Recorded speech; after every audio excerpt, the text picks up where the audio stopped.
ਸਤਨਾਮ ਸ੍ਰੀ ਵਾਹਿਗੁਰੂ ਸਾਹਿਬ JIO. ਗਿਆਨ ਧਿਆਨ ਕਿਛ ਕਰਮ ਨ ਜਾਣਾ,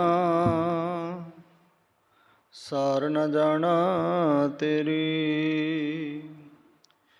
ਸਭ ਤੇ ਵੱਡਾ ਸਤਿਗੁਰ ਨਾਨਕ, ਜਿਨ ਕਲ ਰਾਖੀ ਮੇਰੀ। ਹਰ ਜਿਉ ਨਿਮਾਣਿਆ ਤੂੰ ਮਾਣ, ਨੀਚੀ ਦਿਆਂ ਚੀਜ਼ ਕਰੇ ਮੇਰਾ ਗੋਬਿੰਦ। ਤੇਰੀ ਕੁਦਰਤ ਕਾ ਕੁਰਬਾਨ, ਹਉ ਆਇਆ ਦੂਰੋਂ ਚਲ ਕੇ, ਮੈਂ ਤਕੀ ਤਉ ਸਰਣਾਏ ਜਿਉ। ਮੈਂ ਆਸਾ ਰੱਖੀ ਚਿਤ ਮੈਂ, ਮੇਰਾ ਸਭ ਦੁਖ ਗਵਾਏ ਜਿਉ। ਦੀਨ ਦਰਦ ਦੁਖ ਭੰਜਨਾ, ਘਟ ਘਟ ਨਾਥ ਅਨਾਥ। ਸਰਣ ਤੁਮਾਰੀ ਆਇਓ, ਨਾਨਕ ਕੇ ਪ੍ਰਭ ਸਾਥ। ਸਿੱਖੋ ਸ਼ਬਦ ਪਿਆਰਿਓ, ਜਨਮ ਮਰਨ ਕੀ ਟੇਕ। ਮੁਖ ਉਜਲ ਸਦਾ ਸੁਖੀ, ਨਾਨਕ ਸਿਮਰਤ ਏਕ। ਸਿਮਰੋ ਸਿਮਰ ਸਿਮਰ ਸੁਖ ਪਾਵੋ, ਕਾਲ ਕਲੇਸ਼ ਤਨ ਮਾਹਿ ਮਿਟਾਵੋ। ਸਿਮਰੋ ਸਿਮਰ ਸਿਮਰ ਸੁਖ ਪਾਵੋ,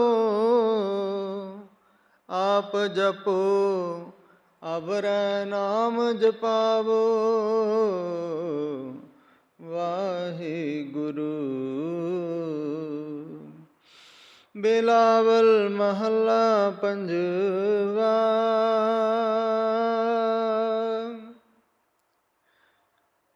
ਕਰ ਧਰ ਮਸਤਕ ਥਾਪਿਆ, ਨਾਮ ਦੀਨੋ ਦਾਨ। ਸਫਲ ਸੇਵਾ ਪਾਰ ਬ੍ਰਹਮ ਕੀ, ਤਾਕੀ ਨਹੀਂ ਹਾਨ। ਕਰ ਧਰ ਮਸਤਕ ਥਾਪਿਆ, ਨਾਮ ਦੀਨੋ ਦਾਨ। ਸਫਲ ਸੇਵਾ ਪਾਰ ਬ੍ਰਹਮ ਕੀ, ਤਾਕੀ ਨਹੀਂ ਹਾਨ। ਆਪੇ ਹੀ ਪ੍ਰਭ ਰਾਖਤਾ, ਭਗਤਨ ਕੀ ਆਨ। ਜੋ ਜੋ ਚਿਤਵੈ ਸਾਧ ਜਨ, ਸੋ ਲੇਤਾ ਮਾਨ। ਰਹਾਉ ਸਰਣ ਪਰੇ ਚਰਣਾਰਵਿੰਦ, ਜਨ ਪ੍ਰਭ ਕੇ ਪ੍ਰਾਨ। ਸਹਿਜ ਸੁਭਾਏ ਮਿਲੇ, ਨਾਨਕ ਮਿਲੇ ਜੋਤੀ ਜੋਤ ਸਮਾਨ। ਸਰਣ ਪਰੇ ਚਰਣਾਰਵਿੰਦ, ਜਨ ਕੇ ਜਨ ਪ੍ਰਭ ਕੇ ਪ੍ਰਾਨ। ਸਹਿਜ ਸੁਭਾਏ ਨਾਨਕ ਮਿਲੇ, ਜੋਤੀ ਜੋਤ ਸਮਾਨ। ਵਾਹਿਗੁਰੂ ਵਾਹਿਗੁਰੂ ਵਾਹਿਗੁਰੂ ਵਾਹਿਗੁਰੂ ਵਾਹਿਗੁਰੂ। ਧੰਨ ਵਾਹਿਗੁਰੂ। ਵਾਹਿਗੁਰੂ ਧੰਨ ਵਾਹਿਗੁਰੂ। ਵਾਹਿਗੁਰੂ ਗੁਰੂ ਗਰੀਬ ਨਿਵਾਜ ਵਾਹਿਗੁਰੂ, ਵਾਹਿਗੁਰੂ। ਵਾਹਿਗੁਰੂ ਜੀ ਪਰਮ ਸਨਮਾਨ ਸਤਿਕਾਰਯੋਗ ਗੁਰੂ ਨਾਨਕ ਨਾਮ ਲੇਵਾ। ਗੁਰੂ ਕੀ ਸਾਜੀ ਨਿਵਾਜੀ, ਗੁਰੂ ਕਾ ਖਾਸ ਰੂਪ। ਖਾਲਸਾ ਸਾਧ ਸੰਗਤ ਜੀ, ਵਡਭਾਗੇ ਹੋ ਜੋ ਅੰਮ੍ਰਿਤ ਵੇਲੇ ਦੀ ਸੰਭਾਲਣਾ ਕਰਦੇ ਹੋ। ਗੁਰੂ ਦਰਬਾਰ ਦੀਆਂ ਹਾਜ਼ਰੀਆਂ ਭਰੋ, ਸਤਿਗੁਰਾਂ ਦੇ ਦਰ ਨਤਮਸਤਕ ਹੋ। ਆਪਣਾ ਮਨੁੱਖਾ ਜੀਵਨ ਸਫਲਾ ਬਣਾਉਣ ਦਾ ਸਫਲ ਯਤਨ ਕਰਦੇ ਹੋ। ਧੰਨ ਧੰਨਤਾ ਦੇ ਯੋਗ ਚਾਵਰ ਛਤਰ ਤਖਤ ਦੇ ਮਾਲਿਕ, ਸਰਬ ਸਾਂਝੇ ਰਹਿਬਰ ਜਗਤ ਗੁਰੂ, ਸ਼ਬਦ ਗੁਰੂ, ਗਿਆਨ ਗੁਰੂ, ਸਰਬ ਲੋਕਾਈ ਦੇ ਸਰਬ ਸਾਂਝੇ ਰਹਿਬਰ ਆਦਿ ਸ਼੍ਰੀ ਗੁਰੂ ਗ੍ਰੰਥ ਸਾਹਿਬ ਜੀ ਮਹਾਰਾਜ ਜੀਆਂ ਦਾ ਕੋਟਾਨ ਕੋਟ ਧੰਨਵਾਦ, ਜਿਨ੍ਹਾਂ ਦੀ ਬੇਅੰਤ ਕਿਰਪਾ ਦਾ ਸਦਕਾ ਸਾਨੂੰ ਇਸ ਵਡਮੁੱਲੇ ਸਮੇਂ ਦੀ ਮਹਾਨ ਅਪਾਰ ਬਖਸ਼ਿਸ਼ ਹੋਈ। ਆਓ ਗੁਰੂ ਬਖਸ਼ਿਸ਼ਾਂ ਦਾ, ਰਹਿਮਤਾਂ ਦਾ ਲਈਏ ਲਾਹਾ। ਗੁਰਮਤਿ ਵਿਚਾਰਾਂ ਦੀ ਆਰੰਭਤਾ ਕਰੀਏ। ਦੂਰ ਨੇੜ ਬੈਠੇ ਸਮੂਹ ਗੁਰੂ ਪਿਆਰ ਵਾਲਿਓ, ਧਰੋ ਸਤਿਗੁਰਾਂ ਦੇ ਚਰਨਾਂ ਦਾ ਧਿਆਨ। ਆਪਣੀ ਮੁਬਾਰਕ ਰਸਨਾ ਪਵਿੱਤਰ ਕਰੋ। ਪ੍ਰੇਮ ਸਤਿਕਾਰ ਦੇ ਨਾਲ ਦੋਨੋਂ ਹੱਥ ਜੋੜ ਗੱਜ ਵੱਜ ਕੇ ਆਖੋ ਜੀ, ਵਾਹਿਗੁਰੂ ਜੀ ਕਾ ਖਾਲਸਾ, ਵਾਹਿਗੁਰੂ ਜੀ ਕੀ ਫਤਿਹ। ਸੋ ਗੁਰੂ ਪਿਆਰੀ ਸਾਧ ਸੰਗਤ ਜੀ, ਆਦਿ ਸ਼੍ਰੀ ਗੁਰੂ ਗ੍ਰੰਥ ਸਾਹਿਬ ਜੀ ਮਹਾਰਾਜ ਜੀਆਂ ਦੀ ਪਾਵਨ ਪਵਿੱਤਰ ਹੁਕਮਨਾਮੇ ਦੀ ਵਿਚਾਰ, ਜੋ ਕਿ ਪਾਵਨ ਅੰਗ 817, ਪਾਵਨ ਅੰਗ 817 ਅੰਗ ਤੇ ਪਾਵਨ ਰਾਗ ਬਿਲਾਵਲ ਰਾਗ ਦੇ ਵਿੱਚ ਇਹਨਾਂ ਪਾਵਨ ਪਵਿੱਤਰ ਸ਼ਬਦਾਂ ਨੂੰ ਉਚਾਰਨ ਕੀਤਾ ਹੈ ਜੀ। ਸ਼ਾਂਤੀ ਦੇ ਸੋਮੇ, ਸ਼ਹੀਦਾਂ ਦੇ ਸਰਤਾਜ, ਗੁਰਬਾਣੀ ਦੇ ਰਚਨਹਾਰ, ਤੱਤੀਆਂ ਤਵੀਆਂ 'ਤੇ ਅਡੋਲ ਬੈਠਣ ਵਾਲੇ, ਤੇਰਾ ਕੀਆ ਮੀਠਾ ਲਾਗੈ, ਹਰ ਨਾਮ ਪਦਾਰਥ ਨਾਨਕ ਮੰਗੈ। ਧੰਨ ਸਤਿਗੁਰੂ ਗੁਰੂ ਅਰਜਨ ਦੇਵ ਜੀ ਮਹਾਰਾਜ ਕੀ ਫਰਮਾਉਂਦੇ ਹਨ, ਕੀ ਸਾਨੂੰ ਸਮਝਾਉਂਦੇ ਹਨ। ਆਓ ਗੁਰੂ ਕੀ ਮੱਤ ਨੂੰ ਸੁਣੀਏ, ਸਮਝੀਏ ਅਤੇ ਆਪਣਾ ਜੀਵਨ ਸਫਲਾ ਬਣਾਈਏ ਜੀ। ਸਤਿਨਾਮ ਸ੍ਰੀ ਵਾਹਿਗੁਰੂ ਜੀ। ਬਿਲਾਵਲ ਮਹੱਲਾ ਪੰਜਵਾ। ਕਰ ਧਰ ਮਸਤਕ ਥਾਪਿਆ, ਨਾਮ ਦੀਨੋ ਦਾਨ।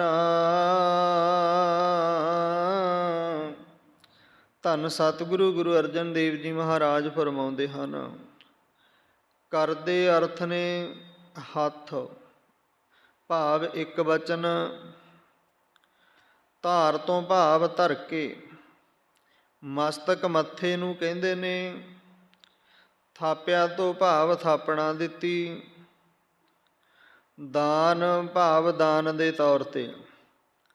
ਸਤਿਗੁਰੂ ਸਮਝਾਉਂਦੇ ਆ, ਹੇ ਭਾਈ, ਪ੍ਰਭੂ ਨੇ ਆਪਣੇ ਭਗਤ ਜਨਾਂ ਦੇ ਮੱਥੇ ਉੱਤੇ ਆਪਣਾ ਹੱਥ ਧਰ ਕੇ ਉਹਨਾਂ ਨੂੰ ਥਾਪਣਾ ਦਿੰਦਾ ਹੈ ਅਤੇ ਬਖਸ਼ਿਸ਼ ਦੇ ਤੌਰ 'ਤੇ ਉਹਨਾਂ ਨੂੰ ਆਪਣਾ ਨਾਮ ਦੇ ਦਿੰਦਾ ਹੈ। ਧਿਆਨ ਦੇਣਾ, ਗੁਰੂ ਸਾਹਿਬ ਫਰਮਾਉਂਦੇ ਨੇ, ਕਰ ਧਰ ਮਸਤਕ ਥਾਪਿਆ। ਕਰ ਆਪਣਾ ਹੱਥ ਆਪਣੇ ਭਗਤਾਂ, ਆਪਣੇ ਪਿਆਰਿਆਂ ਦੇ ਮਸਤਕ, ਮੱਥੇ ਉੱਤੇ ਆਪਣਾ ਹੱਥ ਰੱਖ ਦਿੰਦੇ ਨੇ ਅਤੇ ਆਪਣੇ ਭਗਤਾਂ ਨੂੰ, ਆਪਣੇ ਪਿਆਰਿਆਂ ਨੂੰ ਥਾਪਣਾ ਦਿੰਦੇ ਹਨ। ਅਤੇ ਦਾਨ ਦੇ ਵਿੱਚ ਇਹ ਸਭ ਕੁਝ ਮਿਲਦਾ ਹੈ।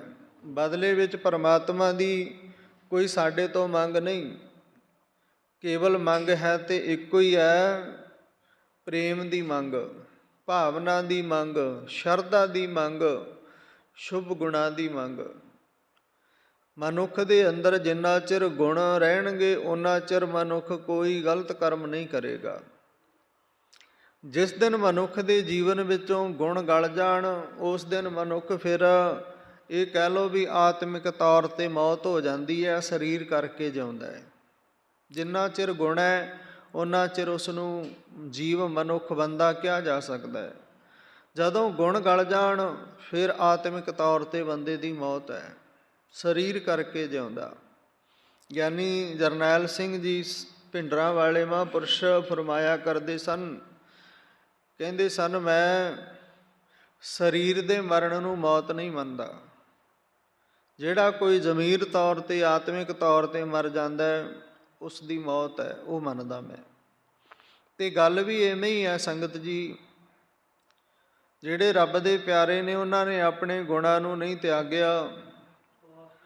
ਕਿਸੇ ਸੇਵਾ ਕਰਨ ਵਾਲੇ ਦੀਆਂ ਗੱਲਾਂ ਹੁੰਦੀਆਂ, ਚੁਗਲੀ ਹੁੰਦੀ ਹੈ, ਨਿੰਦਿਆ ਹੁੰਦੀ ਹੈ, ਪਰ ਉਹਨੇ ਆਪਣਾ ਕਰਮ ਹੈ ਜਿਹੜਾ ਨਹੀਂ ਛੱਡਿਆ। ਸਤਿਗੁਰੂ ਗੁਰੂ ਰਾਮਦਾਸ ਜੀ ਮਹਾਰਾਜ ਨੇ ਬੈਰਾੜੀ ਰਾਗ ਦੇ ਵਿੱਚ ਇੱਕ ਸ਼ਬਦ ਉਚਾਰਨ ਕੀਤਾ ਹੈ, ਹਰਿ ਜਨ ਰਾਮ ਨਾਮ ਗੁਣ ਗਾਵੈ। ਜਿਹੜਾ ਕੋਈ ਹਰੀ ਪਰਮਾਤਮਾ ਦਾ ਪਿਆਰਾ ਉਸਦੇ ਗੁਣ ਗਾਉਣ ਲੱਗ ਪਿਆ, ਉਹਦੀ ਵਡਿਆਈ ਕਰਨ ਲੱਗ ਪਿਆ, ਉਹ ਕਦੇ ਫਿਰ ਥਿੜਕਦਾ ਨਹੀਂ। ਉਹਦੇ ਰਸਤੇ ਵਿੱਚ ਬਹੁਤ ਸਾਰੀਆਂ ਔਂਕੜਾਂ ਆਉਂਦੀਆਂ ਨੇ ਜਿਨ੍ਹਾਂ ਦਾ ਸਾਹਮਣਾ ਕਰਨਾ ਪੈਂਦਾ। ਫਿਰ ਗੁਰੂ ਸਾਹਿਬ ਕਹਿੰਦੇ, ਜੋ ਜੇ ਕੋ ਨਿੰਦ ਕਰੇ ਹਰਿ ਜਨ ਕੀ, ਆਪਣਾ ਗੁਣ ਨਾ ਗਵਾਵੈ। ਜੇ ਕੋਈ ਉਹਦੀ ਵਿਰੋਧਤਾ ਕਰੇ ਉਹ ਆਪਣਾ ਗੁਣ ਥੋੜ੍ਹਾ ਛੱਡ ਦਿੰਦਾ ਹੈ। ਉਹ ਆਪਣੇ ਗੁਣ ਨੂੰ ਸੰਭਾਲ ਕੇ ਸਗੋਂ ਪਹਿਲਾਂ ਨਾਲੋਂ ਸਤਰਕ ਹੋ ਕੇ ਵੱਧ ਕਰੇਗਾ, ਘਾਟਾ ਨਹੀਂ। ਅਤੇ ਜਿਸ ਮਨੁੱਖ ਦੇ ਜੀਵਨ ਦੇ ਵਿੱਚੋਂ ਗੁਣ ਗਲ ਜਾਣ, ਉਹ ਤਾਂ ਫਿਰ ਕਿਸੇ ਦੀ ਗੱਲ ਸੁਣ ਕੇ ਇੱਕ ਪਾਸੇ ਹੋ ਜਾਂਦੇ ਨੇ ਵੀ ਛੱਡ ਪਰੇ, ਆਪਾਂ ਕੀ ਲੈਣਾ। ਬਹੁਤੇ ਮਨੁੱਖ ਮੈਂ ਇਸ ਤਰ੍ਹਾਂ ਵੀ ਕਹਿੰਦੇ ਸੁਣੇ ਨੇ ਵੀ ਗੁਰਦੁਆਰੇ ਤਾਂ ਨਹੀਂ ਜਾਂਦੇ, ਆਹ ਗੱਲ ਹੈ, ਅਤੇ ਫਿਰ ਇਸ ਕਰਕੇ ਅਸੀਂ ਤਾਂ ਝੰਡਾ ਸਾਹਿਬ ਹੀ ਮੱਥਾ ਟੇਕ ਕੇ ਆਉਂਦੇ ਹਾਂ।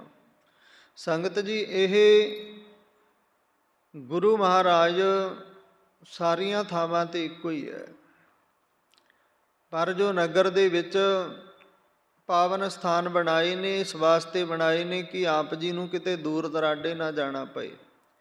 ਆਪ ਜੀ ਅੰਮ੍ਰਿਤ ਵੇਲੇ ਜਾਗ ਕੇ ਆਪਣੇ ਗੁਰੂ ਦੇ ਦਰ 'ਤੇ ਨਿਸੰਗ ਹੋ ਕੇ, ਜਿਹੇ ਦਰ ਆਵਤ ਜਾਤਿਓ ਹਟਕੈ ਨਾਹੀ ਕੋਏ, ਸੋ ਦਰ ਕੈਸੇ ਛੋਡੀਐ ਜੋ ਦਰ ਐਸਾ ਹੋਏ। ਜਿਹੜੇ ਦਰ 'ਤੇ ਬਰਾਬਰਤਾ ਦਾ ਹੱਕ ਹੈ, ਜਿਹੜੇ ਦਰ 'ਤੇ ਸਤਿਕਾਰ ਮਿਲਦਾ, ਉਹ ਦਰ ਛੱਡਣਾ ਨਹੀਂ ਚਾਹੀਦਾ। ਉਸ ਦਰ 'ਤੇ ਆ ਕੇ ਪ੍ਰੇਮਾ ਭਗਤੀ ਪਰਮਾਤਮਾ ਦੀ ਬੰਦਗੀ ਕਰਨੀ ਚਾਹੀਦੀ ਹੈ। ਸਤ ਸੰਗਤ ਦੇ ਵਿੱਚ ਬਹਿਣਾ ਚਾਹੀਦਾ ਹੈ। ਸਤ ਸੰਗਤ ਦੇ ਵਿੱਚ ਬਹਿਣ ਦਾ ਬਹੁਤ ਵੱਡਾ ਮਹਾਤਮ ਦੱਸਿਆ। ਉਂਝ ਭਾਵੇਂ ਆਪਾਂ ਦਰਬਾਰ ਸਾਹਿਬ ਦੇ ਵਿੱਚ ਘੰਟਿਆਂ ਬੱਧੀ ਬੈਠੇ ਰਹੀਏ, ਪਰ ਸਤ ਸੰਗਤ ਦੇ ਵਿੱਚ ਕਹਿੰਦੇ ਜੇ ਇੱਕ ਘੜੀ ਅੱਧੀ ਘੜੀ ਵੀ ਬਹਿ ਗਿਆ ਨਾ, ਤੇ ਸਮਝ ਲੈ ਤੇਰੇ ਜੀਵਨ ਦਾ ਬਹੁਤ ਪਾਪ ਕੱਟਿਆ ਜਾਣਾ, ਬਹੁਤ ਕਿਲਵਿਖ ਕੱਟੇ ਜਾਣੇ ਆ। ਪਰ ਸੰਗਤ ਜੀ, ਮਨੁੱਖ ਅੱਜ ਕਲਯੁਗੀ ਸਮੇਂ ਦੇ ਵਿੱਚ ਰੁਝੇਵੇਂ ਹੀ ਇੰਨੇ ਵਧੇ ਪਏ ਨੇ, ਕਿਸੇ ਕੋਲ ਸਮਾਂ ਹੀ ਨਹੀਂ ਕਿ ਉਹ ਸਤਸੰਗ ਕਰ ਸਕੇ। ਕਿਸੇ ਕੋਲ ਸਮਾਂ ਹੀ ਨਹੀਂ ਕੋਈ ਗੁਰੂ ਦੀ ਗੋਦ ਵਿੱਚ ਬੈਠ ਸਕੇ, ਗੁਰੂ ਦੀ ਬਾਣੀ ਨੂੰ ਸੁਣ ਸਕੇ ਅਤੇ ਪੜ੍ਹ ਸਕੇ। ਸੀਮਤ ਸਮਾਂ ਜਿਨ੍ਹਾਂ ਕੋਲ, ਉਹ ਵੀ ਸਮੇਂ 'ਚੋਂ ਸਮਾਂ ਕੱਢ ਕੇ ਬਾਣੀ ਨੂੰ ਪੜ੍ਹਦੇ ਨੇ। ਸਾਰਿਆਂ ਦੀ ਗੱਲ ਨਹੀਂ, ਬਹੁਤ ਸਾਰੇ ਇਸ ਤਰ੍ਹਾਂ ਹੀ ਹੈ। ਤਾਂ ਗੁਰੂ ਸਾਹਿਬ ਕੀ ਕਹਿੰਦੇ ਨੇ, ਕਹਿੰਦੇ ਕਾਰ ਧਰ ਮਸਤਕ ਥਾਪਿਆ। ਗੁਰੂ ਵੀ ਫਿਰ ਆਪਣੇ ਹੱਥ ਉਹਨਾਂ ਦੇ ਸਿਰ 'ਤੇ ਰੱਖਦੇ ਨੇ, ਉਹਨਾਂ ਨੂੰ ਥਾਪੜਾ ਦਿੰਦੇ ਨੇ ਜੋ ਗੁਰੂ 'ਤੇ ਭਰੋਸਾ ਕਰਦੇ ਆ, ਗੁਰੂ 'ਤੇ ਵਿਸ਼ਵਾਸ ਕਰਦੇ ਆ, ਗੁਰੂ ਨੂੰ ਚੇਤੇ ਕਰਦੇ ਨੇ। ਜਿਨ੍ਹਾਂ ਦਾ ਸੁਭਾਅ ਬਣ ਜਾਂਦਾ ਗੁਰੂ ਗੁਰੂ ਕਰ ਮਨ ਮੋਰ, ਗੁਰੂ ਬਿਨਾ ਮੈਂ ਨਾਹੀ ਹੋਰ। ਤਾਂ ਸੰਗਤ ਜੀ, ਸਤਿਗੁਰੂ ਜੀ ਕਹਿੰਦੇ ਦਾਨ ਦੇ ਵਿੱਚ ਪਰਮਾਤਮਾ ਰੋਜ਼ ਸਭ ਕੁਝ ਦਿੰਦਾ ਆਪਣੇ ਪਿਆਰਿਆਂ ਨੂੰ। ਇਹ ਸਵਾਸ ਹੈ ਜਿਹੜੇ ਸਾਡੀ ਆਪਣੀ ਪਾਵਰ ਨਹੀਂ ਵੀ ਅਸੀਂ ਇਹ ਸਵਾਸ ਵਧਾ ਲਈਏ ਜਾਂ ਅੱਜ ਸਵਾਸ ਘੱਟ ਲੈ ਲਈਏ ਕੱਲ੍ਹ ਨੂੰ ਵੱਧ ਜਾਣਗੇ, ਨਹੀਂ। ਇਹ ਤਾਂ ਗੁਰੂ ਸਾਹਿਬ ਨੇ ਕਹਿ ਦਿੱਤਾ, ਗਣ ਘਾਲੇ ਦਿਵਸ ਸਾਸ ਦਿਨ ਤੇ ਸਵਾਸ ਪ੍ਰਮਾਤਮਾ ਨੇ ਤੈਨੂੰ ਗਿਣ ਕੇ ਦਿੱਤੇ ਨੇ। ਵੱਢਣ ਘਟਨ ਤਿਲਸਾਰ, ਤਿਲ ਜਿਤਨਾ ਵੀ ਸਮਾਂ ਵੱਧ ਨਹੀਂ ਸਕਦਾ, ਘਟ ਨਹੀਂ ਸਕਦਾ। ਇਸ ਕਰਕੇ ਐ ਮਿੱਤਰ, ਐ ਪਿਆਰੇ, ਉਸ ਪਰਮਾਤਮਾ ਦੇ ਦਿੱਤੇ ਹੋਏ ਦਾਨ ਸਵਾਸਾਂ ਨੂੰ ਸਫਲਾ ਕਰਿਆ ਕਰ, ਜੋ ਦਾਨ ਵਿੱਚ ਤੈਨੂੰ ਦਿੱਤੇ ਨੇ। ਉਸ ਪਰਮਾਤਮਾ ਨੇ ਦਾਨ ਵਿੱਚ ਤੈਨੂੰ 24 ਘੰਟੇ ਬਖਸ਼ ਦਿੱਤੇ, ਅਤੇ 24 ਘੰਟਿਆਂ ਵਿੱਚੋਂ ਜੇ 24 ਮਿੰਟ ਵੀ ਉਹਦੀ ਯਾਦ ਵਿੱਚ ਜੋੜੇ ਤੇ ਤੇਰੇ ਅਨੇਕਾਂ ਪਾਪ ਮਿਟ ਜਾਣ, ਅਨੇਕਾਂ ਤੇਰੇ ਕਿਲਵਿਖ ਖਤਮ ਹੋ ਜਾਣ। ਕਿਉਂ ਆਪਾਂ ਰਹਿਰਾਸ ਸਾਹਿਬ ਦੀ ਬਾਣੀ ਪੜ੍ਹਦੇ ਹਾਂ ਨਾ, ਰੱਖੇ ਰੱਖਣਹਾਰ ਆਪ ਉਵਾਰਿਆਨ, ਗੁਰ ਕੀ ਪੈਰੀ ਪਾਏ ਕਾਜ ਸਵਾਰਿਆਨ। ਜੇ ਗੁਰੂ ਦੇ ਪੈਰੀ, ਗੁਰੂ ਦੇ ਚਰਣੀ ਲੱਗ ਜਾਈਏ ਤਾਂ ਕਾਜ ਸਵਾਰਿਆਨ। ਉਹ ਪ੍ਰਮਾਤਮਾ ਆਪੇ ਕਾਰਜ ਸਵਾਰਦਾ। ਹੋਆ ਆਪ ਦਇਆਲ, ਮਨ ਹੋ ਨਾ ਵਿਸਾਰਿਆਨ। ਸਾਧ ਜਨਾ ਕੈ ਸੰਗ ਭਵ ਜਲ ਤਾਰਿਆਨ। ਜੇ ਸਾਧੂ ਭਾਵ ਗੁਰੂ ਦੀ ਸੰਗਤ ਵਿੱਚ ਬੈਠੀਏ ਟਿਕੀਏ ਤਾਂ ਗੁਰੂ ਕਿਰਪਾ ਕਰਕੇ ਜੀਵਾਂ ਨੂੰ ਤਾਰਨ ਦੀ ਸਮਰੱਥਾ ਰੱਖਦਾ ਹੈ। ਗੁਰੂ ਦਾ ਸੁਭਾਅ ਹੈ, ਜੋ ਸ਼ਰਨ ਆਵੈ ਤਿਸ ਕੰਠ ਲਾਵੈ। ਜੇ ਕੋਈ ਜੀਵਨ ਉਸ ਦਾ ਪਾਪਾਂ ਦੇ ਨਾਲ ਭਰਿਆ ਹੋਇਆ, ਕੋਈ ਸ਼ਰਨ ਆ ਗਿਆ ਸਰਣਾਗਤ ਬਣ ਕੇ, ਤਾਂ ਗੁਰੂ ਸਾਹਿਬ ਉਸ ਨੂੰ ਬਿਰਬਾ ਖਾਲੀ ਨਹੀਂ ਮੋੜਦੇ। ਤਾਂ ਸਤਿਗੁਰੂ ਜੀ ਅੱਗੇ ਫਰਮਾਉਂਦੇ ਹਨ, ਸਫਲ ਸੇਵਾ ਪਾਰ ਬ੍ਰਹਮ ਕੀ, ਤਾਕੀ ਨਹੀਂ ਹਾਨ। ਸਫਲ ਸੇਵਾ, ਹਾਨ ਤੋਂ ਭਾਵ ਹਾਨੀ, ਨੁਕਸਾਨ। ਸਤਿਗੁਰੂ ਜੀ ਸਮਝਾਉਂਦੇ ਨੇ, ਜਿਨ੍ਹਾਂ ਨੂੰ ਗੁਰੂ ਦਾਨ ਵਿੱਚ ਥਾਪਣਾ ਦੇ ਦਿੰਦਾ, ਜਿਨ੍ਹਾਂ ਨੂੰ ਦਾਨ ਵਿੱਚ ਸਿਮਰਨ ਤੇ ਭਜਨ ਬੰਦਗੀ ਦੇ ਦਿੰਦਾ, ਉਹਨਾਂ ਦੀ ਫਿਰ ਸੇਵਾ ਤੇ ਸਿਮਰਨ ਸਫਲਾ ਹੋ ਜਾਂਦਾ ਹੈ। ਸਫਲ ਸੇਵਾ, ਸੇਵਾ ਉਹ ਸਫਲ ਹੈ ਜੋ ਆਪਣੀ ਹਉਮੈ ਨੂੰ ਮਾਰ ਕੇ ਕਰੀ ਜਾਵੇ, ਹੰਕਾਰ ਨੂੰ ਮਾਰ ਕੇ ਕਰੀ ਜਾਵੇ। ਤਾਂ ਗੁਰੂ ਸਾਹਿਬ ਕਹਿੰਦੇ ਨੇ, ਸਫਲ ਸੇਵਾ ਪਾਰ ਬ੍ਰਹਮ ਕੀ। ਉਸ ਪਰਮਾਤਮਾ ਦੀ ਸੇਵਾ, ਸੇਵਾ ਉਹਦੀ ਕੀ ਹੈ? ਉਸ ਦਾ ਧਿਆਨ ਧਰ, ਉਹਨੂੰ ਸਿਮਰ। ਦੂਸਰਾ, ਸੇਵਾ ਹੈਗੀ ਲੋੜਵੰਦਾਂ ਤੱਕ ਆਪਣੇ ਦਸਵੰਧ ਨੂੰ ਪਹੁੰਚਾ। ਕੋਈ ਤੇਰੇ ਗੁਆਂਢ ਵਿੱਚ ਭੁੱਖ ਦੇ ਨਾਲ, ਦੁੱਖ ਦੇ ਨਾਲ ਕਲਪ ਰਿਹਾ, ਤੜਫ ਰਿਹਾ, ਤੇ ਤੂੰ ਲੰਗਰ ਲਾਉਂਦਾ ਫਿਰੇ। ਹੋਰ ਥਾਵਾਂ 'ਤੇ ਸਤਿਗੁਰੂ ਜੀ ਕਹਿੰਦੇ ਉਹ ਲੰਗਰ ਤੇਰੇ ਕਿਸੇ ਕੰਮ ਨਾ ਆਏ ਜਦੋਂ ਤੇਰੇ ਕੋਲ ਇੱਕ ਲੋੜਵੰਦ ਭੁੱਖਾ ਰਹਿ ਗਿਆ। ਤਾਂ ਗੁਰੂ ਪਿਆਰੀ ਸਾਧ ਸੰਗਤ ਜੀ, ਸਤਿਗੁਰਾਂ ਨੇ ਇਹ ਸਾਨੂੰ ਪ੍ਰੈਕਟੀਕਲ ਆਪਣੇ ਜੀਵਨ ਵਿੱਚ ਕਰਕੇ ਦੱਸਿਆ। ਕੋਈ ਗੁਰੂ ਦਾ ਸਿੱਖ ਗੁਰੂ ਹਰਗੋਬਿੰਦ ਸਾਹਿਬ ਮਹਾਰਾਜ ਜੀਆਂ ਦੇ ਸਮੇਂ ਕਹਿੰਦੇ ਸ਼ਹਿਦ ਲੈ ਕੇ ਆਇਆ, ਤੇ ਰਸਤੇ ਦੇ ਵਿੱਚ ਲੰਗਰ ਵਾਸਤੇ ਲੱਕੜਾਂ ਦੀ ਸੇਵਾ ਕਰ ਰਹੇ ਸਨ ਗੁਰੂ ਦੇ ਸਿੱਖ। ਉਹਨਾਂ ਨੇ ਸੁਭਾਵਿਕ ਪੁੱਛ ਲਿਆ, ਭਾਈ ਸਾਹਿਬ ਕੀ ਹੈ ਤੁਹਾਡੇ ਕੋਲ, ਕਿੱਥੇ ਚੱਲੇ ਹੋ? ਉਹ ਕਹਿਣ ਲੱਗਾ, ਮੇਰੇ ਕੋਲ ਸ਼ਹਿਦ ਹੈ ਤੇ ਮੈਂ ਗੁਰੂ ਸਾਹਿਬ ਦੇ ਕੋਲ ਲੈ ਕੇ ਚੱਲਿਆ। ਉਹ ਕਹਿਣ ਲੱਗੇ, ਥੋੜ੍ਹਾ ਜਿਹਾ ਸ਼ਹਿਦ ਸਾਨੂੰ ਦੇ ਦੇ, ਸਾਨੂੰ ਖੰਘ ਲੱਗੀ ਹੋਈ ਹੈ, ਮਖਾਲ ਸ਼ਹਿਦ ਦੇ ਨਾਲ ਬਹੁਤ ਸਾਰੀਆਂ ਬਿਮਾਰੀਆਂ ਠੀਕ ਹੁੰਦੀਆਂ ਨੇ, ਸਾਨੂੰ ਚਖਾ ਦੇ ਥੋੜ੍ਹਾ। ਕਹਿਣ ਲੱਗਾ, ਨਹੀਂ, ਇਹ ਗੁਰੂ ਖਾਤਰ ਹੈ ਤੇ ਗੁਰੂ ਤੱਕ ਹੀ ਲੈ ਕੇ ਜਾਵਾਂਗਾ, ਨਹੀਂ ਦੇਣਾ। ਸੰਗਤ ਜੀ, ਜਦੋਂ ਉਹ ਚੱਕ ਕੇ ਆਪਣਾ ਮਖਾਲ ਵਾਲਾ ਭਾਂਡਾ, ਸ਼ਹਿਦ ਵਾਲਾ ਭਾਂਡਾ ਚੱਲ ਪਿਆ, ਅੱਗੇ ਜਾ ਕੇ ਗੁਰੂ ਸਾਹਿਬ ਦੇ ਅੱਗੇ ਰੱਖਿਆ, ਤਾਂ ਸੰਗਤ ਜੀ ਜਦੋਂ ਉਸ ਭਾਂਡੇ ਦਾ ਮੂੰਹ ਖੋਲ੍ਹਿਆ ਤਾਂ ਉਹ ਜਿਹੜਾ ਸ਼ਹਿਦ ਸੀ ਉਹ ਬੇਕਾਰ ਹੋ ਚੁੱਕਿਆ ਸੀ। ਉਹ ਸ਼ਹਿਦ ਉਹ ਖਾਣ ਯੋਗ ਨਹੀਂ ਰਿਹਾ। ਹੁਣ ਵੱਖੋ ਵੱਖਰੇ ਢੰਗ ਨਾਲ ਲਿਖਣ ਵਾਲੇ ਲਿਖਦੇ ਆ, ਕੋਈ ਕਹਿੰਦਾ ਵੀ ਸ਼ਹਿਦ ਦੇ ਵਿੱਚ ਕਿਰਮ ਪੈ ਗਏ, ਤੇ ਕੋਈ ਕਹਿੰਦਾ ਵੀ ਸ਼ਹਿਦ ਨੂੰ ਕਿਰਮ ਪੈ ਹੀ ਨਹੀਂ ਸਕਦੇ। ਚਲੋ, ਇਸ ਤੋਂ ਆਪਾਂ ਦੋਨੇ ਪੱਖਾਂ ਨੂੰ ਛੱਡ ਕੇ ਇਹ ਕਹਿ ਲਈਏ ਵੀ ਸ਼ਹਿਦ ਖਾਣ ਦੇ ਯੋਗ ਨਾ ਰਿਹਾ। ਤਾਂ ਗੁਰੂ ਸਾਹਿਬ ਨੇ ਕਿਹਾ, ਭਾਈ ਸਿੱਖਾ, ਇਹ ਕੀ ਤੂੰ ਭੇਟਾ ਵੀ ਲੈ ਕੇ ਆਇਆ ਤੇ ਇਹ ਵਰਤਣ ਦੇ ਯੋਗ ਵੀ ਨਹੀਂ। ਤਾਂ ਸਿੱਖ ਨੇ ਕਿਹਾ, ਨਹੀਂ ਸਤਿਗੁਰੂ ਜੀ, ਮੈਂ ਤੇ ਬੜੇ ਚਾਅ ਦੇ ਨਾਲ ਇਸ ਨੂੰ ਇਕੱਠਾ ਕੀਤਾ ਤੇ ਆਪ ਜੀ ਤੱਕ ਲੈ ਕੇ ਆਏ ਆ, ਆਪ ਜੀ ਭੋਗ ਲਾਓਗੇ। ਫਿਰ ਸਤਿਗੁਰੂ ਜੀ ਨੇ ਕਿਹਾ, ਦੇਖ, ਤੇਰੀ ਸੇਵਾ ਸਫਲ ਤਾਂ ਹੋਣੀ ਸੀ ਜੇ ਤੂੰ ਸਾਡੇ ਸਿੱਖਾਂ ਨੂੰ ਪਹਿਲਾਂ ਇਹ ਮੰਗਣ ਦੇ ਬਾਵਜੂਦ ਦੇ ਆਉਂਦਾ। ਪਹਿਲਾਂ ਤਾਂ ਤੇਰਾ ਹੱਕ ਇਹ ਬਣਦਾ ਵੀ ਸਿੱਖ ਤੇਰੇ ਤੋਂ ਮੰਗਦੇ ਨਾ, ਤੂੰ ਆਪਣੇ ਆਪ ਉਹਨਾਂ ਨੂੰ ਇਹ ਸੇਵਾ ਕਰਦਾ। ਇਹ ਝੂਠਾ ਥੋੜ੍ਹਾ ਹੋ ਜਾਣਾ ਸੀ ਜਦੋਂ ਤੂੰ ਆਪਣੇ ਹੱਥੀਂ ਵਰਤਾਉਣਾ ਸੀ। ਦੂਜੀ ਗੱਲ, ਜੇ ਉਹਨਾਂ ਨੇ ਮੰਗ ਲਿਆ ਸੀ ਤਾਂ ਤੂੰ ਦੇ ਆਉਣਾ ਸੀ। ਤੇ ਹੁਣ ਵੀ ਸਿੱਖਾ, ਇਹ ਤੇਰਾ ਸ਼ਾਇਦ ਉਦੋਂ ਪ੍ਰਵਾਨ ਹੋਏਗਾ ਜਦੋਂ ਉਹਨਾਂ ਸਿੱਖਾਂ ਤੱਕ ਪਹੁੰਚੇਗਾ। ਸੰਗਤ ਜੀ, ਉਸੇ ਟਾਈਮ ਉਹ ਸਿੱਖ ਨੇ ਉੱਥੋਂ ਸ਼ਹਿਦ ਚੱਕਿਆ, ਵਾਪਸ ਉਹਨਾਂ ਸਿੱਖਾਂ ਦੇ ਕੋਲ ਗਿਆ, ਜੰਗਲ ਦੇ ਵਿੱਚ ਉਹਨਾਂ ਨੂੰ ਲੱਭਿਆ ਤੇ ਫਿਰ ਉਹਨਾਂ ਨੂੰ ਸ਼ਹਿਦ ਚਖਾ ਕੇ ਤੇ ਦੁਬਾਰਾ ਗੁਰੂ ਸਾਹਿਬ ਦੇ ਕੋਲ ਆਇਆ। ਤੇ ਉਸ ਸਮੇਂ ਫਿਰ ਗੁਰੂ ਸਾਹਿਬ ਨੇ ਬਚਨ ਕੀਤੇ ਸੀ, ਜੇ ਕੋਈ ਸਾਡੀ ਖੁਸ਼ੀ ਲੈਣਾ ਚਾਹੁੰਦਾ ਹੈ, ਪਹਿਲਾਂ ਸਾਡੇ ਸਿੱਖਾਂ ਸੇਵਕਾਂ ਦੀ ਸਾਰ ਸੰਭਾਲ ਕਰੇ, ਪਹਿਲਾਂ ਸਾਡੇ ਸਿੱਖਾਂ ਦੀ ਮਾਨ ਮਰਿਆਦਾ ਦੇ ਅਨੁਸਾਰ ਸਾਂਭ ਸੰਭਾਲ ਕਰੇ। ਸਾਡੇ ਸਿੱਖਾਂ ਨੂੰ ਜੇ ਕੋਈ ਵਸਤਰ ਦੇਵੇ ਤੇ ਅਰਦਾਸ ਕਰਾਵੇ ਤਾਂ ਸੰਗਤ ਜੀ ਯਥਾ ਸ਼ਕਤ ਸੇਵਾ ਕਰੇ ਤੇ ਸੇਵਾ ਪ੍ਰਵਾਨ ਹੈ। ਉਹਦੀ ਸਮਝ ਲਓ ਸੇਵਾ ਸਾਡੇ ਤੱਕ ਪਹੁੰਚ ਗਈ। ਇਹ 6ਵੇਂ ਪਾਤਸ਼ਾਹ ਹਰਗੋਬਿੰਦ ਸਾਹਿਬ ਮਹਾਰਾਜ ਨੇ ਬਚਨ ਕੀਤੇ। ਤਾਂ ਸੰਗਤ ਜੀ, ਗੁਰੂ ਸਾਹਿਬ ਵੀ ਇਹੀ ਕਿਰਪਾ ਕਰਦੇ ਨੇ, ਕਹਿੰਦੇ ਸਫਲ ਸੇਵਾ ਪਾਰ ਬ੍ਰਹਮ ਕੀ ਤਾਂ ਕਿ ਨਹੀਂ ਹਾਨ। ਉਹਨਾਂ ਦੀ ਸੇਵਾ ਕੀਤੀ ਸਫਲੀ ਹੈ ਜਿਨ੍ਹਾਂ ਦੇ ਅੰਦਰ ਸ਼ਰਧਾ ਹੈ, ਭਾਵਨਾ ਹੈ, ਤੇ ਉਹਨਾਂ ਦੀ ਕਦੇ ਕਿਤੇ ਵੀ ਹਾਨੀ ਨਹੀਂ ਹੁੰਦੀ, ਨੁਕਸਾਨ ਉਹਨਾਂ ਦਾ ਨਹੀਂ ਹੁੰਦਾ। ਸਾਨੂੰ ਇਉਂ ਲੱਗਦਾ ਰਹਿੰਦਾ ਵੀ ਨੁਕਸਾਨ ਹੋ ਗਿਆ, ਪਰ ਸੰਗਤ ਜੀ ਨੁਕਸਾਨ ਗੁਰਮਤ ਦੇ ਅਨੁਸਾਰ ਤੇ ਉਹ ਮੰਨਿਆ ਜਾਂਦਾ ਵੀ ਪਰਮਾਤਮਾ ਦੇ ਨਾਮ ਤੋਂ ਟੁੱਟ ਕੇ ਜਿਹੜਾ ਸਮਾਂ ਬਿਤਾ ਲਿਆ, ਇਹ ਨੁਕਸਾਨ ਹੋ ਗਿਆ। ਇਹ ਖੇਤੀਬਾੜੀ ਦੇ ਵਿੱਚ ਵਾਧਾ ਘਾਟਾ ਹੁੰਦਾ ਰਹਿੰਦਾ, ਬੀਜ ਚੰਗਾ ਮਾੜਾ ਆਉਂਦਾ, ਫਸਲ ਸਾਂਭ ਸੰਭਾਲ ਦੇ ਵਿੱਚ ਫਰਕ ਰਹਿ ਜਾਂਦਾ, ਕਿਤੇ ਸੋਕਾ ਮਾਰ ਜਾਂਦਾ, ਕਿਤੇ ਡੋਬਾ ਮਾਰ ਜਾਂਦਾ। ਇਹ ਨੁਕਸਾਨ ਸਾਡਾ ਦੁਨਿਆਵੀ ਤੌਰ 'ਤੇ ਹੈ, ਪਰ ਆਤਮਿਕ ਤੌਰ 'ਤੇ ਨੁਕਸਾਨ ਕੀ ਹੈ?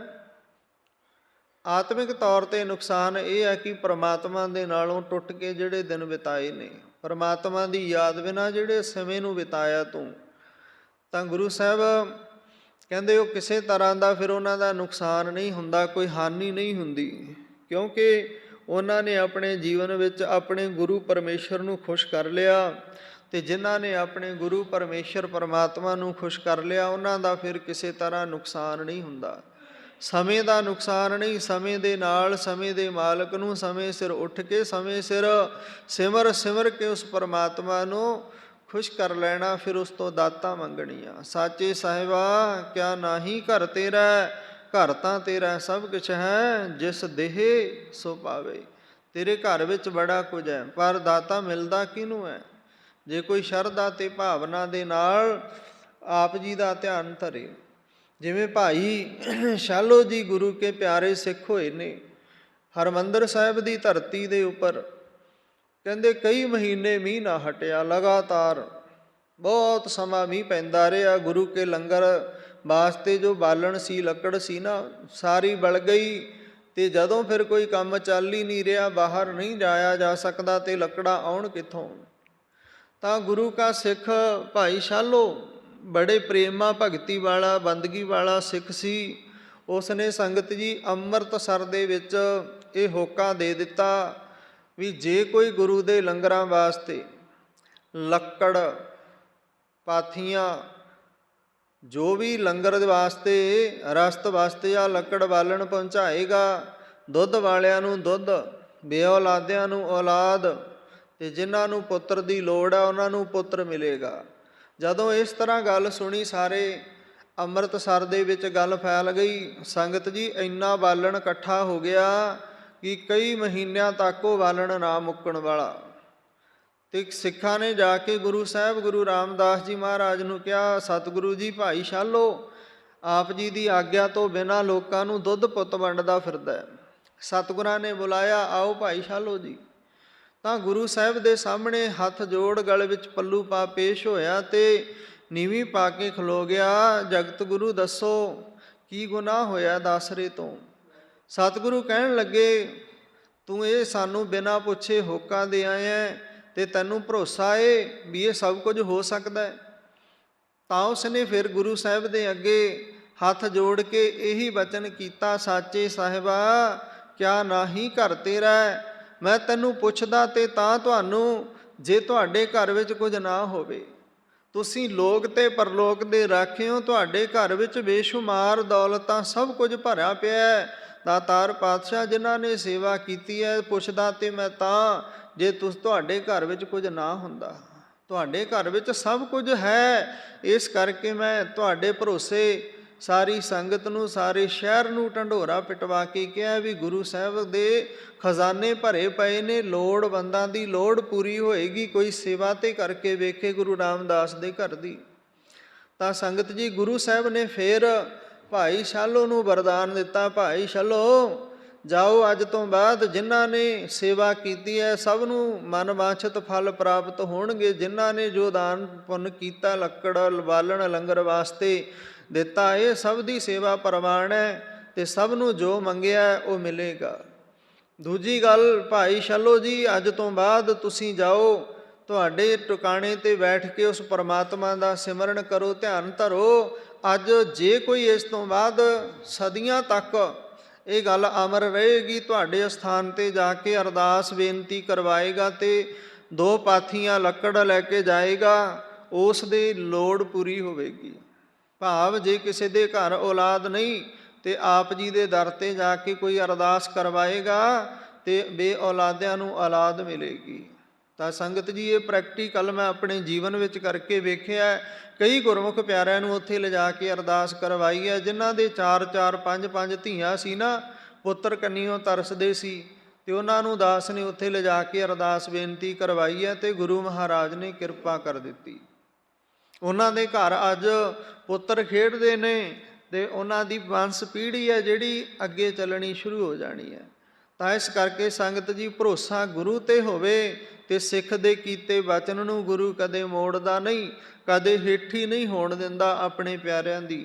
ਅੱਜ ਵੀ ਕੋਈ ਭਾਈ ਸ਼ਾਲੋ ਦੇ ਜਾ ਕੇ ਅਰਦਾਸ ਬੇਨਤੀ ਕਰੇ, ਆਪਣੇ ਘਰੋਂ ਲੱਕੜ ਗੋਹਾ ਲੈ ਕੇ ਜਾਵੇ, ਤਾਂ ਸੰਗਤ ਜੀ ਉੱਥੇ ਪ੍ਰਵਾਨ ਹੋ ਜਾਂਦਾ। ਪਰ ਨਾਲ ਸ਼ਰਧਾ ਵੀ ਚਾਹੀਦੀ ਹੈ, ਪ੍ਰੇਮ ਵੀ ਚਾਹੀਦਾ, ਭਾਵਨਾ ਵੀ ਚਾਹੀਦੀ ਹੈ। ਇਕੱਲਾ ਇਹ ਨਹੀਂ ਵੀ ਲੱਕੜਾਂ ਤਾਂ ਉੱਥੇ ਦੁਨੀਆਦਾਰੀ ਐਸੀ ਪਈ ਹੈ, ਟਰਾਲੀਆਂ ਦੀਆਂ ਟਰਾਲੀਆਂ, ਟਰੱਕਾਂ ਦੇ ਟਰੱਕ ਪਹੁੰਚਾ ਸਕਦੀ ਹੈ, ਪਰ ਸੰਗਤ ਜੀ ਗੱਲ ਪ੍ਰੇਮ ਦੀ ਹੈ, ਸ਼ਰਧਾ ਦੀ ਹੈ। ਸ਼ਰਧਾ ਅਤੇ ਪ੍ਰੇਮ ਦੇ ਨਾਲ ਉੱਥੇ ਜਾ ਕਰਕੇ ਕੋਈ ਸੇਵਾ ਕਰੇ, ਅਰਦਾਸ ਕਰਾਏ, ਉੱਥੋਂ ਦੇ ਜਲ ਨਾਲ ਇਸ਼ਨਾਨ ਕਰੇ, ਗੁਰਮਰਿਆਦਾ ਜੋ ਉੱਥੋਂ ਦੀ ਹੈ ਉਸ ਮਰਿਆਦਾ ਅਨੁਸਾਰ ਆਪਣੇ ਜੀਵਨ ਵਿੱਚ ਕਮਾਈ ਕਰੇ, ਤਾਂ ਗੁਰੂ ਸਾਹਿਬ ਝੋਲੀਆਂ ਭਰ ਦਿੰਦੇ ਨੇ, ਖਾਲੀ ਨਹੀਂ ਮੋੜਦੇ। ਰਹਿਮਤ ਤੇ ਗੁਰੂ ਦੀ ਹੈ ਅਤੇ ਸਿੱਖ ਦਾ ਬਹਾਨਾ ਹੋ ਗਿਆ। ਤਾਂ ਸੰਗਤ ਜੀ, ਗੁਰੂ ਸਾਹਿਬ ਅੱਗੇ ਸਮਝਾਉਂਦੇ ਹਨ, ਤਾਂ ਕਿ ਨਹੀਂ ਹਾਨ, ਆਪਣੇ ਸਿੱਖ ਦੀ ਫਿਰ ਹਾਨ ਹਾਨੀ ਨਹੀਂ ਹੋਣ ਦਿੱਤੀ। ਆਪਣੇ ਸਿੱਖ ਦੇ ਕਹੇ ਦੀ ਲਾਜ ਰੱਖੀ ਗੁਰੂ ਸਾਹਿਬ ਨੇ। ਅੱਗੇ ਸਤਿਗੁਰੂ ਜੀ ਸਮਝਾਉਂਦੇ ਆ, ਆਪੇ ਹੀ ਪ੍ਰਭ ਰਾਖਤਾ ਭਗਤਨ ਕੀ ਆਨ। ਆਨ ਤੋਂ ਭਾਵ ਇੱਜ਼ਤ ਹੈ। ਹੇ ਭਾਈ, ਆਪਣੇ ਭਗਤਾਂ ਦੀ ਇੱਜ਼ਤ ਪਰਮਾਤਮਾ ਆਪ ਬਚਾਉਂਦਾ, ਆਪ ਹੀ ਉਹਨਾਂ ਦੀ ਰਾਖੀ ਰਖਵਾਲੀ ਕਰਦਾ ਏ। ਤਾਂ ਅੱਗੇ ਕਹਿੰਦੇ ਆ, ਜੋ ਜੋ ਚਿਤਵੈ ਸਾਧ ਜਨ ਸੋ ਲੇਤਾ ਮਾਨ ਰਹਾਉ। ਧੰਨ ਸਤਿਗੁਰੂ ਗੁਰੂ ਅਰਜਨ ਦੇਵ ਜੀ ਮਹਾਰਾਜ ਫਰਮਾਉਂਦੇ ਹਨ, ਪਰਮਾਤਮਾ ਦੇ ਭਗਤ ਜੋ ਕੁਝ ਆਪਣੇ ਮਨ ਵਿੱਚ ਧਾਰਦੇ ਹਨ, ਪਰਮਾਤਮਾ ਉਹੀ ਕੁਝ ਮੰਨ ਲੈਂਦਾ। ਪਰਮਾਤਮਾ ਦੇ ਭਗਤ, ਪਰਮਾਤਮਾ ਦੇ ਦਰ ਦੇ ਸੇਵਾ ਕਰਨ ਵਾਲੇ, ਚਾਕਰ, ਉਹਦੀ ਬੰਦਗੀ ਕਰਨ ਵਾਲੇ ਜੋ ਮਨ ਵਿੱਚ ਧਾਰਦੇ ਨੇ, ਪਰਮਾਤਮਾ ਉਹ ਮਨ ਦੀ ਜਾਣ ਲੈਂਦਾ, ਉਹ ਸੁਣ ਲੈਂਦਾ। ਆਪਾਂ ਪੜ੍ਹਦੇ ਹਾਂ ਨਾ, ਅੰਤਰਜਾਮੀ ਪੁਰਖ ਵਿਧਾਤੇ, ਉਹ ਅੰਦਰ ਦੀ ਜਾਣਨ ਵਾਲਾ ਹੈ। ਸ਼ਰਧਾ ਮਨ ਕੀ ਪੂਰੇ। ਹੁਣ ਸਵਾਲ ਤੇ ਮਨ ਵਿੱਚ ਹੈ। ਪਰਮਾਤਮਾ ਜਾਣਦਾ, ਦੁਨੀਆਦਾਰੀ ਨੂੰ ਨਹੀਂ ਪਤਾ ਸਾਡੇ ਅੰਦਰ ਦਾ ਸਵਾਲ ਕੀ ਹੈ, ਪਰਮਾਤਮਾ ਨੂੰ ਪਤਾ ਹੈ। ਅੰਦਰ ਦੀ ਜਾਣਦਾ, ਘਟ ਘਟ ਕੇ ਅੰਤਰ ਕੀ ਜਾਣੈ, ਭਲੇ ਬੁਰੇ ਕੀ ਪੀਰ ਪਛਾਨੈ। ਉਹ ਚੰਗੀ ਮਾੜੀ ਸੋਚ ਨੂੰ ਜਾਣਦਾ, ਅੰਦਰ ਤੇਰੇ ਕੀ ਚੱਲ ਰਿਹਾ। ਦੁਨੀਆਦਾਰੀ ਤੂੰ ਮੈਂ ਇੱਕ ਦੂਸਰੇ ਦੇ ਭੇਤ ਨੂੰ ਨਹੀਂ ਜਾਣ ਸਕਦੇ। ਮੈਂ ਕਥਾ ਕਰਦਾ ਵੀ ਕੋਈ ਬੇਈਮਾਨਾ ਸੋਚ ਰਿਹਾ ਹੋ ਸਕਦਾ, ਕਰ ਰਿਹਾ ਹੋ ਸਕਦਾ, ਆਪ ਜੀ ਕਥਾ ਸੁਣਦੇ ਕਿਤੇ ਹੋਰ ਘੁੰਮ ਰਹੇ ਹੋ ਸਕਦੇ ਹੋ, ਪਰ ਉਹ ਗੁਰੂ ਪਰਮਾਤਮਾ ਸਭ ਕੁਝ ਜਾਣਦਾ, ਉਹ ਤੋਂ ਕਿਸੇ ਗੱਲ ਦਾ ਓਹਲਾ ਨਹੀਂ। ਤਾਂ ਸਤਿਗੁਰੂ ਜੀ ਅੱਗੇ ਸਮਝਾਉਂਦੇ ਆ, ਰਹਾਉ ਦੇ ਵਿਸਰਾਮ ਤੋਂ ਬਾਅਦ ਅੰਤਿਮ ਪੰਕਤੀਆਂ ਵਿੱਚ, ਸਾਰਣ ਪਰੇ ਚਰਨਾਰ ਬਿੰਦ ਜਨ ਪ੍ਰਭ ਕੇ ਪ੍ਰਾਨ। ਚਰਨਾਰ ਬਿੰਦ ਭਾਵ ਚਰਨ ਅਰਬਿੰਦ। ਅਰਬਿੰਦ ਤੋਂ ਭਾਵ ਹੁੰਦਾ ਕੌਲ ਫੁੱਲ। ਵਰਗੇ ਸੋਹਣੇ ਚਰਨ। ਤਾਂ ਗੁਰੂ ਸਾਹਿਬ ਫਰਮਾਉਂਦੇ ਹਨ, ਹੇ ਭਾਈ, ਜਿਹੜੇ ਸੰਤ ਜਨ ਪ੍ਰਭੂ ਦੇ ਸੋਹਣੇ ਚਰਨਾਂ ਦਾ ਆਸਰਾ ਲੈਂਦੇ ਹਨ, ਉਹ ਪ੍ਰਭੂ ਨੂੰ ਜਿੰਦ ਵਰਗੇ ਪਿਆਰੇ ਹੋ ਜਾਂਦੇ ਆ। ਪਰਮਾਤਮਾ ਉਹਨਾਂ ਨੂੰ ਆਪਣੀ ਜਿੰਦ ਵਰਗੇ ਪਿਆਰੇ ਸਮਝਦਾ, ਜਿਵੇਂ ਸਾਰਿਆਂ ਨੂੰ ਆਪਣੀ ਜਾਨ ਪਿਆਰੀ ਹੈ ਨਾ। ਪਰਮਾਤਮਾ ਨੂੰ ਆਪਣੇ ਭਗਤ ਫਿਰ ਪਿਆਰੇ ਲੱਗਦੇ ਨੇ। ਭਗਤਾਂ ਦੀ ਰੱਖਿਆ ਕਰਦਾ, ਤਪਦੇ ਥੰਮ ਵਿੱਚੋਂ ਕੀੜੀ ਦਾ ਰੂਪ ਧਾਰ ਕੇ। ਆਪਣੇ ਪ੍ਰਹਿਲਾਦ ਭਗਤ ਛੋਟੀ ਉਮਰ ਦੇ ਵਿੱਚ ਉਹਦੀ ਰੱਖਿਆ ਕਰਦਾ ਹੈ। ਧਰੂ ਜੰਗਲ ਦੇ ਵਿੱਚ ਬੈਠਿਆ, ਉਮਰ 5 ਸਾਲ ਦੀ ਹੈ, ਤਾਂ ਪਰਮਾਤਮਾ ਉਹਦੀ ਰੱਖਿਆ ਕਰਦਾ ਹੈ। ਅਤੇ 36,000 ਵਰ੍ਹਾ ਫਿਰ ਰਾਜ ਕੀਤਾ। ਅੱਜ ਵੀ ਧਰੂ ਤਾਰੇ ਦੇ ਨਾਮ 'ਤੇ ਯਾਦ ਕੀਤਾ ਜਾਂਦਾ ਹੈ।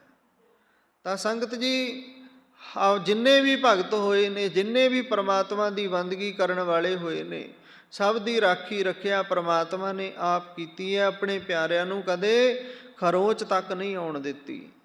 ਕਬੀਰ ਸਾਹਿਬ ਨੂੰ ਸੰਗਲਾਂ ਦੇ ਨਾਲ ਬੰਨ੍ਹ ਕੇ ਨਦੀ ਵਿੱਚ ਸੁੱਟ ਦਿੱਤਾ।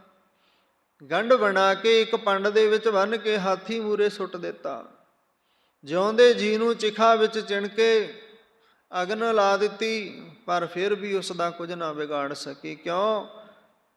ਮੇਰਾ ਵੈਦ ਗੁਰੂ ਗੋਬਿੰਦਾ। ਉਹ ਬੜਾ ਵੈਦ ਮਹਾਨ ਹੈ, ਆਪਣੇ ਪਿਆਰਿਆਂ ਨੂੰ ਕਿਸੇ ਤਰ੍ਹਾਂ ਵੀ ਤੱਤੀ ਵਾਹ ਨਹੀਂ ਲੱਗਣ ਦਿੰਦਾ। ਤਾਂ ਸਤਿਗੁਰੂ ਜੀ ਅੰਤਿਮ ਪੰਕਤੀ ਵਿੱਚ ਕਹਿੰਦੇ ਨੇ, ਸਹਿਜ ਸੁਭਾਏ ਨਾਨਕ ਮਿਲੇ, ਜੋਤੀ ਜੋਤ ਸਮਾਨ। ਸਹਿਜ ਸੁਭਾਏ ਨਾਨਕ ਮਿਲੇ, ਜੋਤੀ ਜੋਤ ਸਮਾਨ। ਧੰਨ ਸਤਿਗੁਰੂ ਗੁਰੂ ਅਰਜਨ ਦੇਵ ਜੀ ਮਹਾਰਾਜ ਫਰਮਾਉਂਦੇ ਹਨ, ਉਹ ਸੰਤ ਜਨ ਆਤਮਿਕ ਅਡੋਲਤਾ ਵਿੱਚ ਟਿਕ ਕੇ, ਪ੍ਰੇਮ ਵਿੱਚ ਟਿਕ ਕੇ ਪ੍ਰਭੂ ਨੂੰ ਮਿਲ ਜਾਂਦੇ ਹਨ। ਉਹਨਾਂ ਦੀ ਜਿੰਦ ਪ੍ਰਭੂ ਦੀ ਜੋਤ ਵਿੱਚ ਲੀਨ ਹੋ ਜਾਂਦੀ ਹੈ। ਭਾਵ ਜੋ ਭਗਤੀ ਕਰਦੇ ਆ, ਪ੍ਰੇਮ ਦੇ ਨਾਲ ਜੀਵਨ ਬਤੀਤ ਕਰਦੇ ਆ, ਉਹਨਾਂ ਦਾ ਜਨਮ ਮਰਨ ਤੋਂ ਖਹਿੜਾ ਛੁੱਟ ਜਾਂਦਾ। ਨਾ ਜੰਮਣਾ ਨਾ ਮਰਨਾ, ਜੰਮਣ ਅਤੇ ਮਰਨ ਵਿੱਚ ਹੀ ਦੁੱਖ ਨੇ। ਜਦੋਂ ਬੰਦਾ ਮੁਕਤ ਹੋ ਗਿਆ, ਪਰਮਾਤਮਾ ਦੇ ਵਿੱਚ ਅਭੇਦ ਹੋ ਗਿਆ। ਅਭੇਦ ਹੋਣਾ ਕੋਈ ਸੁੱਖ ਵਾਲਾ ਜਿਹਾ ਕੰਮ ਨਹੀਂ। ਜੀਵਨ ਨੂੰ ਸੰਸਾਰ ਨਾਲੋਂ ਤੋੜ ਕੇ ਜਿਉਣਾ ਪੈਂਦਾ, ਫਿਰ ਕਿਤੇ ਪਰਮਾਤਮਾ ਨੂੰ ਪਿਆਰੇ ਲੱਗੀਦਾ, ਫਿਰ ਕਿਤੇ ਪਰਮਾਤਮਾ ਆਪਣੇ ਪਿਆਰਿਆਂ ਦੀ ਬਾਂਹ ਫੜਦਾ ਹੈ। ਸੰਸਾਰ ਨਾਲੋਂ ਸੰਬੰਧ ਤੋੜਨੇ ਪੈਂਦੇ ਆ, ਪਰਮਾਤਮਾ ਦੇ ਨਾਲ ਸੰਬੰਧ ਜੋੜਨੇ ਪੈਂਦੇ ਆ। ਅਸੀਂ ਤੇ ਇੱਕ ਪਾਸੇ ਸੰਬੰਧ ਜੋੜਦੇ ਹਾਂ, ਪਰ ਪਰਮਾਤਮਾ ਕਹਿੰਦਾ ਦੋਨੇ ਪਾਸੇ ਸੰਬੰਧ ਜੋੜ ਕੇ ਰੱਖ। ਆਪਣੀ ਕਿਰਤ ਕਰ, ਨਾਮ ਜਪ ਤੇ ਵੰਡ ਛਕ। ਕਿਰਤ ਅਸੀਂ ਬਹੁਤ ਕਰ ਲੈਂਦੇ ਹਾਂ, ਨਾਮ ਜਪਣਾ ਔਖਾ ਲੱਗਦਾ। ਆਖਣ ਔਖਾ ਸਾਚਾ ਨਾਉ, ਸੱਚਾ ਨਾਉ ਬੜਾ ਔਖਾ ਲੱਗਦਾ। ਸਾਚੇ ਨਾਮ ਕੀ ਲਾਗੈ ਭੂਖ, ਉਤ ਭੁੱਖੈ ਖਾਏ ਚੱਲੀਐ ਦੁੱਖ। ਜੇ ਜ਼ਿੰਦਗੀ ਵਿੱਚੋਂ ਦੁੱਖਾਂ ਨੂੰ ਇੱਕ ਪਾਸੇ ਕਰਨਾ ਨਾ, ਤਾਂ ਫਿਰ ਨਾਮ ਦੀ ਭੁੱਖ। ਸਰੀਰ ਨੂੰ ਭੁੱਖ ਲੱਗੀ, ਰੋਟੀ ਖਾਧੀ ਹੈ। ਆਤਮਾ ਨੂੰ ਭੁੱਖ ਲੱਗੇ ਤੇ ਨਾਮ ਜਪਣਾ, ਸਿਮਰਨ ਕਰਨਾ, ਜਪਣਾ, ਵਾਹਿਗੁਰੂ ਵਾਹਿਗੁਰੂ ਵਾਹਿਗੁਰੂ ਵਾਹਿਗੁਰੂ ਵਾਹਿਗੁਰੂ ਵਾਹਿਗੁਰੂ ਵਾਹਿਗੁਰੂ ਵਾਹਿਗੁਰੂ ਵਾਹਿਗੁਰੂ ਵਾਹਿਗੁਰੂ ਵਾਹਿ। ਸੋ ਇਸ ਤਰ੍ਹਾਂ ਜੀਵਨ ਦੇ ਵਿੱਚ ਗੁਰੂ ਸਾਹਿਬ ਦੀਆਂ ਖੁਸ਼ੀਆਂ ਮਿਲਦੀਆਂ ਨੇ। ਸੇਵਾ ਹੱਥਾਂ ਨਾਲ, ਤਨ ਕਰਕੇ ਸੇਵਾ, ਮਨ ਕਰਕੇ ਸਿਮਰਨ। ਸਤਿਗੁਰੂ ਜੀ ਕਹਿੰਦੇ ਧਨ ਕਰਕੇ ਦਸਵੰਧ ਲੋੜਵੰਦਾਂ ਨੂੰ ਦੇਣਾ। ਅਤੇ ਗੁਰੂ ਗੋਬਿੰਦ ਸਿੰਘ ਜੀ ਮਹਾਰਾਜ ਜੀਆਂ ਦਾ ਜੋ ਅੱਜ 44ਵਾਂ ਹੁਕਮ ਹੈ, ਉਹਦੇ ਵਿੱਚ ਕੀ ਕਹਿੰਦੇ ਨੇ? ਅਥਿਤੀ ਪਰਦੇਸੀ ਲੋੜਵੰਦ ਦੁਖੀ ਅਪੰਗ ਮਨੁੱਖ ਦੀ ਯਥਾ ਸਖਤ ਸੇਵਾ ਕਰਨੀ। ਅਤਿਥੀ ਪਰਦੇਸੀ ਲੋੜਵੰਦ ਦੁਖੀ ਅਪੰਗ ਮਨੁੱਖ ਦੀ ਯਥਾ ਸਖਤ ਸੇਵਾ ਕਰਨੀ। ਯਥਾ ਸ਼ਕਤ ਤੋਂ ਭਾਵ ਇਹ ਹੁੰਦਾ ਵੀ ਜਿੰਨਾ ਤੁਹਾਡੇ ਕੋਲ ਧਨ ਪਰਮਾਤਮਾ ਨੇ ਦਿੱਤਾ, ਉਹਦੇ ਵਿੱਚੋਂ ਇੱਕ ਹਿਸਾਬ ਨਾਲ ਦਸਵੰਧ ਹੀ ਕੱਢਣਾ। ਕੋਈ ਲੋੜਵੰਦ ਤੁਹਾਡੇ ਨੇੜੇ ਵੀ ਹੋ ਸਕਦਾ ਹੈ, ਕੋਈ ਲੋੜਵੰਦ ਤੁਹਾਡੇ ਆਪਣੇ ਪਰਿਵਾਰ ਦੇ ਵਿੱਚੋਂ ਵੀ ਹੋ ਸਕਦਾ ਹੈ, ਕੋਈ ਰਿਸ਼ਤੇਦਾਰ ਸਾਕ ਸੰਬੰਧੀ ਵੀ ਹੋ ਸਕਦਾ ਹੈ, ਕੋਈ ਫੁੱਟਪਾਥ 'ਤੇ ਸੌਣ ਵਾਲਾ ਵੀ ਹੋ ਸਕਦਾ ਹੈ, ਜਿਹਨੂੰ ਰੋਜੀ ਰੋਟੀ ਨਹੀਂ ਮਿਲਦੀ। ਕੋਈ ਕਿਸੇ ਤਰ੍ਹਾਂ ਅਪਾਹਜ ਹੈ, ਕਿਸੇ ਤਰ੍ਹਾਂ ਉਹ ਕਮਾ ਨਹੀਂ ਸਕਦਾ, ਉਹਦੇ ਤੱਕ ਆਪਣੀ ਕਿਰਤ ਕਮਾਈ ਦੇ ਵਿੱਚੋਂ ਦਸਵੰਧ ਬਚਾਉਣਾ। ਸਮਾਂ ਚੰਗਾ ਮਾੜਾ ਚੱਲਦਾ ਰਹਿੰਦਾ, ਗੁਰੂ ਕਾ ਦਸਵੰਧ ਹੈ ਜੋ ਸਮੇਂ ਸਿਰ ਦੇਣਾ। ਤੇ ਗੁਰੂ ਸਾਹਿਬ ਦੀਆਂ ਖੁਸ਼ੀਆਂ ਪ੍ਰਾਪਤ ਕੀਤੀਆਂ ਜਾਂਦੀਆਂ ਨੇ ਜੀ। ਆਓ ਅਰਦਾਸ ਬੇਨਤੀ ਦਾ ਸਮਾਂ ਹੋਇਆ। ਗੁਰਬਾਣੀ ਪੜ੍ਹਦੇ ਹਾਂ, ਗੁਰਬਾਣੀ ਵਿਚਾਰਦੇ ਹਾਂ। ਜਾਣੇ ਅਣਜਾਣੇ ਹੋਈਆਂ ਭੁੱਲਾਂ, ਸੰਗਤ ਅਤੇ ਗੁਰੂ ਅਤੇ ਸੰਗਤ ਬਖਸ਼ਣ ਯੋਗ ਸਮੂਹ ਸੰਗਤ ਨੂੰ ਇੱਕ ਵਾਰ ਜੀਓ ਆਇਆ। ਸਭ ਦਾ ਧੰਨਵਾਦ ਫਿਰ ਕਰਦੇ ਹਾਂ। ਸਾਰੀ ਸੰਗਤ ਸਮੇਂ ਸਿਰ ਪਹੁੰਚ ਕੇ ਗੁਰੂ ਦੀਆਂ ਖੁਸ਼ੀਆਂ ਪ੍ਰਾਪਤ ਕਰਿਆ ਕਰੋ। ਅਰਦਾਸ ਬੇਨਤੀ ਵਿੱਚ ਆਪਣੀ ਹਾਜ਼ਰੀ ਲਵਾਇਆ ਕਰੋ। ਆਓ ਸਾਰੇ ਰਲ ਮਿਲ ਆਨੰਦ ਸਾਹਿਬ ਦਾ ਜਾਪ ਕਰੀਏ। ਸਤਿ